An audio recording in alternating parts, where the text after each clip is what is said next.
Hey everybody, and welcome back to another video. It's been a bit. I tend to say that a lot in my videos these days, but you know, my luck.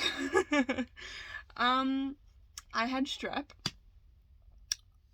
Scary experience, guys, like honestly. It was about a week and a half ago, almost 2 weeks ago. I had like a scratching kind of feeling in my throat, like when you have like allergies or whatever, and you have that like little scratch, and like, oh, okay, whatever. So I'm like, whatever, I'll take a reaction. And the next morning, I woke up, and I was like a drooling fucking mess. I couldn't swallow. I couldn't talk. Like, I had no neck. I was just so swollen, and oh my god, it was like like so scary. Um, yeah, so I had strep. um, that's my life, guys. So that's kind of why I've been away. I had no voice for a bit, and um yeah, I have just been coming up with ideas of topics, and I know a lot of you like the true crime, so I'm gonna get back into that. But I I want to be open and honest with you guys, right? That is my goal. That is what I've stated from the beginning, and I'm here to talk about some feelings. So let's have a sit down and talk. So it's been a crazy few months. Actually, almost a half a year. Well, actually, a little bit more than half a year. Um, when I put my book into motion, I was actually sitting on it for quite a long time. Just, debating whether or not to release it, right? And then when I finally, agreed with myself, kind of like this pat I made with myself of like, hey, if this can help somebody, let's do it, some good can come out of all of this. And I kind of went full steam ahead. And it didn't really feel surreal. Surreal?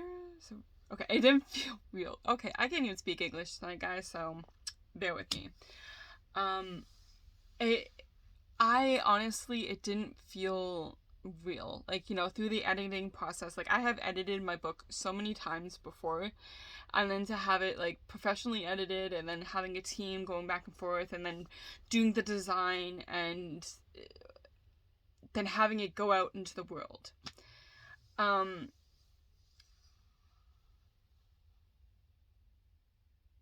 I okay, this is gonna be, I don't know where this is going, guys. I apologize. It's terrifying, and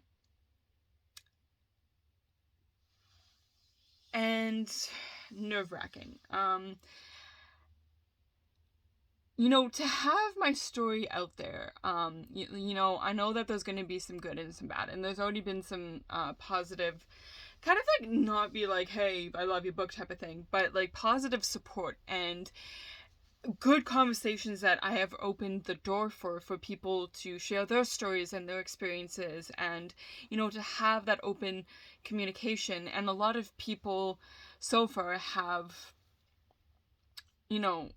allow that door to be open for themselves. And I'm so very thankful for that, to have that deep talk with somebody that might be a stranger I might know, and they didn't know I went through something like this, and then bam, my book is out there, and they discovered it, and now they know more about me, of maybe why I'm so quiet, maybe I do things a certain way. And I know I'm in the back of my mind, I'm kind of holding my breath, of waiting for my book to fall into some hands that, might not like what I have to say, with my experiences. A lot of people in that group might, think I'm an attention seeker, that I'm making this up, that, you know, that the people that they know aren't the people that I saw. If that makes sense. That it would be hard to believe type of thing, right? And that's what abusers do. They put on this big magical front of being a good person, and then behind closed doors, they aren't. But here's where I draw the line, because if people have read my book, or have heard me share stories, they know a lot of people aren't innocent. Mainly the school, the people around and involved in the school. Like, there was no way that nobody didn't see what was happening in some shape or form. Whether that be a verbal attack, a physical attack, an emotional attack, just degrading somebody. And those, and there's a lot of people that pretended to be my friend and then reported back to my abusers, and then I got the brunt of it. And I'm just waiting for that day for those people to either find my book, and, trash talk me. I'm fully prepared for that. That there are going to be people that are going to be trash talking, that are going to be sending me threatening emails or texts or whatever the fuck it may be. I'm fully prepared for that. And I'm not afraid.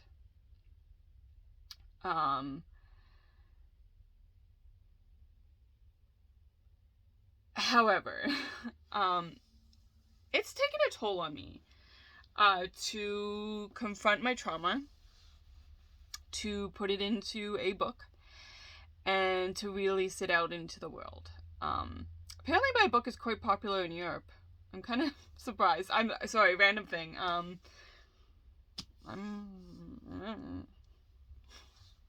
Hi Europe. Thank you for the support. But all jokes aside, I don't know. It's been really good, for me not to hold it in, and not to shield things like I had to during that time. I'm not that same person anymore. I'm stronger, and in a way I still feel vulnerable. Like, I'm still living in the province where my abusers are. Was that smart of me to release my book? And still be in the same province? I don't know. I don't know. Time will tell. But I don't know. It's I know I'm all over the place, guys. But I don't know how to process how I'm feeling about this. Like, I'm not sad or anything. It's just,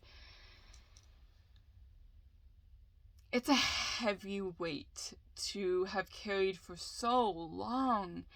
And then to have people read it, and, to have that open conversation, or some people have even said, like, we didn't know,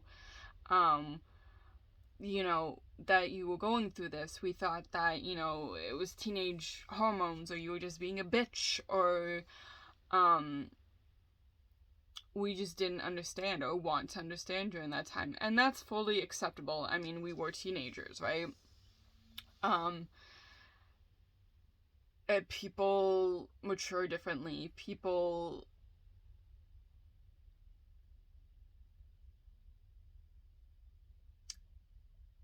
just deal with things differently, and just to pretend that it didn't happen and then read about it and be like, oh, I guess, like, you were right, or, oh, we didn't know, when I know full well you knew.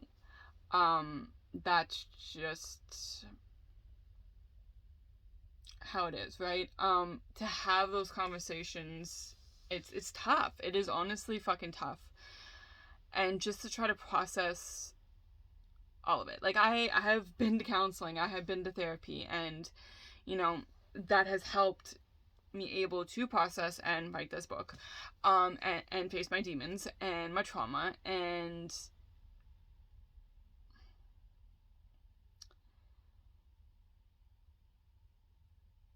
I there's one word that just flashed into my head, and I kind of like agree with it. I'm a little disappointed that I don't really feel any different. You know what I'm saying? Like, I don't feel like this, oh, magically my trauma is gone. No.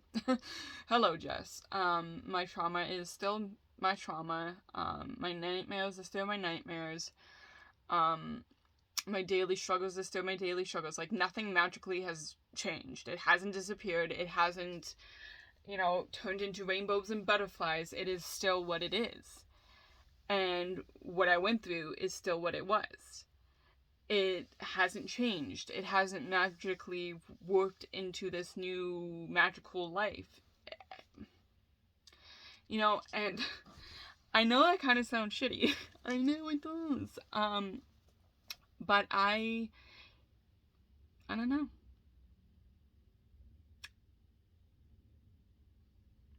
I kind of just, I don't know. It just sucks. It sucks that I had to go through something so horrendous, so terrible, and I did it alone. Nobody was there to help. A lot of people caused and added fuel to the fire of what happened to me.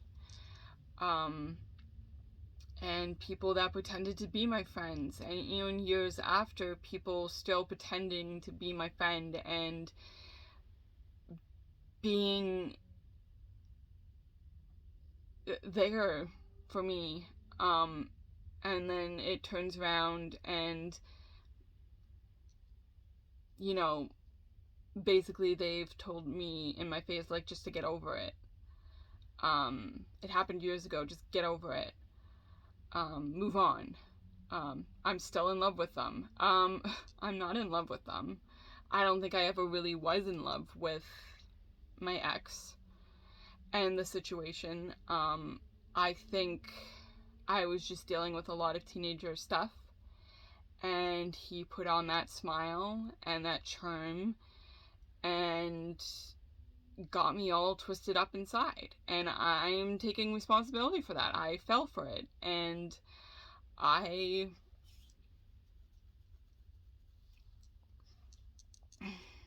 some real terrible shit was done to me. A lot of people were surprised that I've read my book, that I talked about being burnt, being carved into.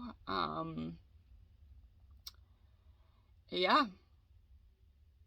And, those people that pretended to be my friends and be supportive and try to help me through it and be a listening ear and turn around and kind of spit in my face. I have to tread water very carefully because some people are going to get extremely pissed off at this. So I have to kind of make it general. So I have to tread water and be all sketchy and not go into full detail because a lot of people are going to get pissed off. But to be... Okay, so to be general, remember there was 6 of them. For people to pretend to be my friend and be supportive and then still, and physically know, I wouldn't say physically, but physically seen, listen to all of my stuff and then kind of still want them in their lives, which is totally their decision, whatever. But they expected me to be comfortable and support and do all the stuff that a friend would do. And I couldn't physically handle it. Look, they have made their decision, and I hate to say it, but they have to learn for themselves. And Maddie has given me permission to talk about this. We actually talked about this a few nights ago, that Maddie reminded me a few years ago, Madeline, who, they were friends, the two of them, Maddie and Madeline. So they have given me permission, before anybody goes up my ass again about, they have given me permission to talk about this, that she got involved with one of them, without even knowing. And it was a whole freaking situation, and she got out of it. And Maddie didn't necessarily believe it, and she found herself and her children involved with said individual, and well, we all know how that turned out. You guys were here for it. Luckily she got out. She made the decision to reach out for help, and now she is safe. There was no physical abuse with them. Again, they have given me permission to talk about this before anybody again is up my ass. It was mostly emotional abuse that they went through, both of them. And it is tough, these individuals are very good at manipulating people. And it's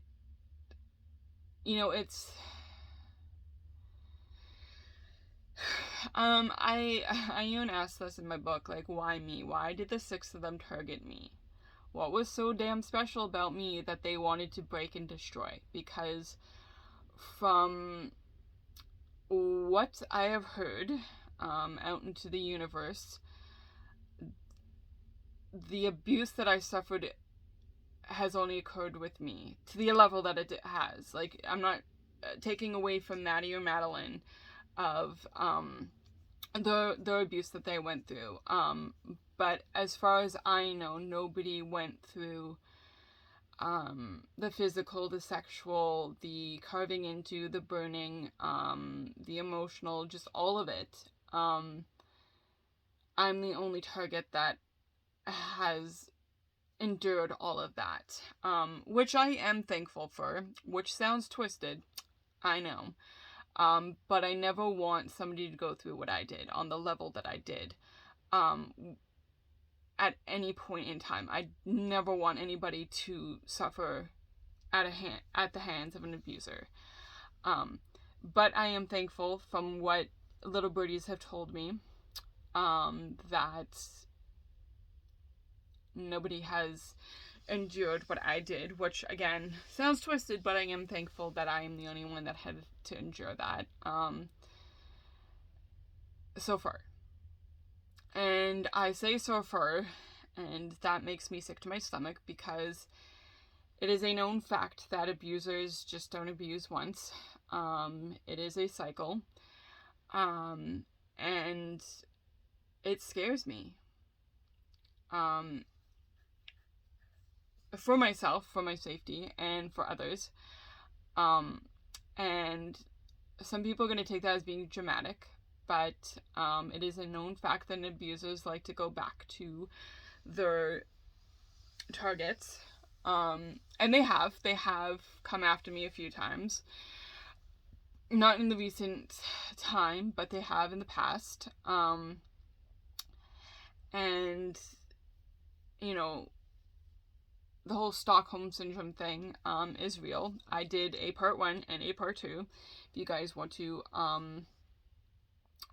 endure that. It kind of explains a little bit more.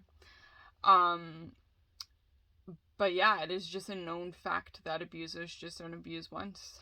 And over the years, it feels like I've held my breath in the back of my mind, that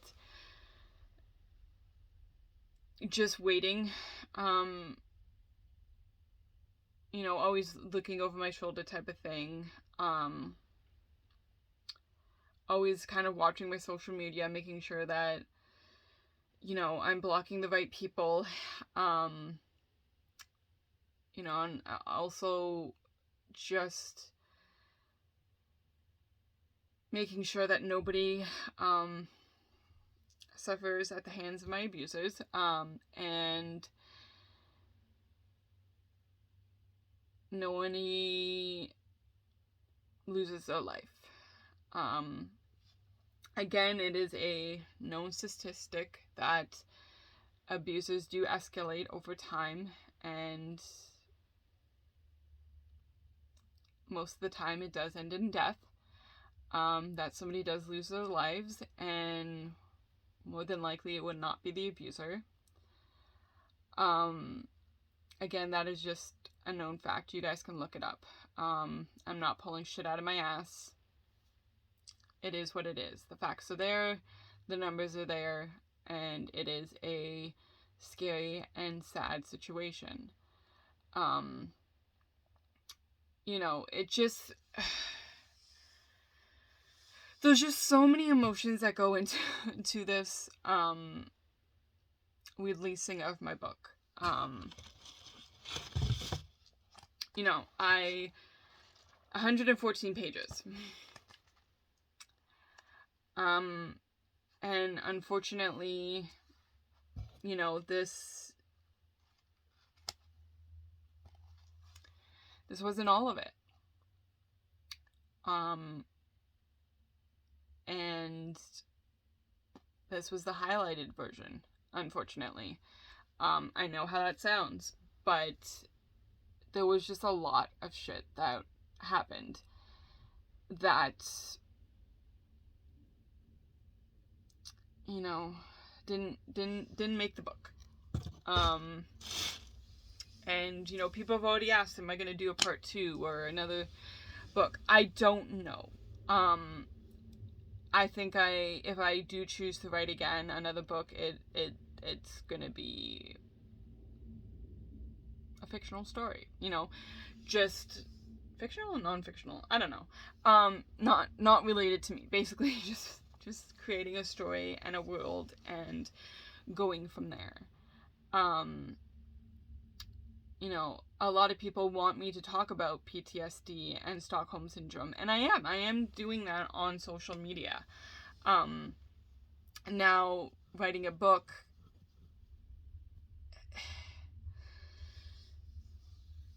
it's just a lot of energy that goes into facing your trauma, like that. And just dealing with everything and remembering and just facing it and walking through it in your mind and being like, why didn't I do something different type of thing. It's just a lot. You know, so we'll see. We'll see what's gonna happen down the road, but more than likely or not, I'm just gonna create another world and write from there. Write about it? I don't know.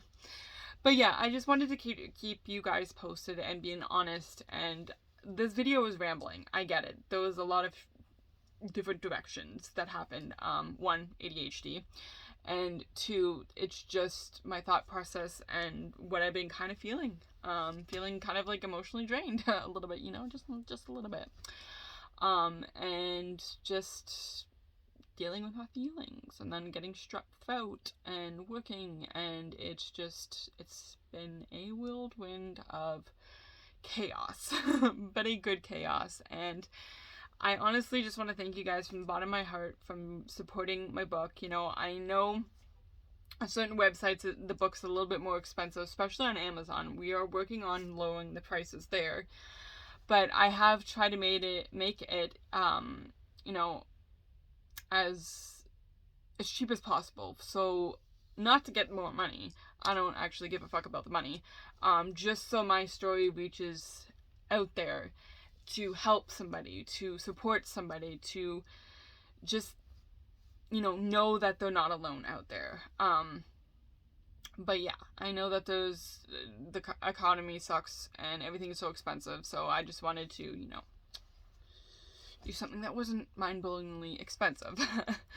But anyways, guys, I honestly just want to thank you from the bottom of my heart for supporting my journey and for being here through this chaos with me. And I hope to be back soon with a true crime video. I am looking into some true crime ideas, guys. So if you guys have a case that you want me to cover, please drop in the comments below. I know I do have cases from like a year ago that I still want to cover.